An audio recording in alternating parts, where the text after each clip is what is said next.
بسم اللہ الرحمن الرحیم۔ عذاب قبر سے بچاؤ کا نبوی دور کا واقعہ ملاحظہ فرمائیں۔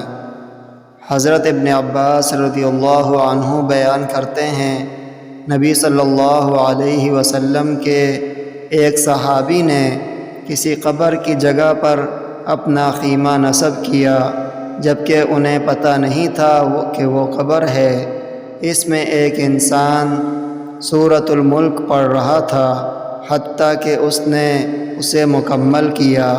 پس وہ نبی صلی اللہ علیہ وسلم کی خدمت میں حاضر ہوئے اور آپ کو اس کے متعلق بتایا، تو نبی صلی اللہ علیہ وسلم نے فرمایا، یہ مانعہ اور منجیہ ہے، اسے اللہ کے عذاب سے بچائے گی۔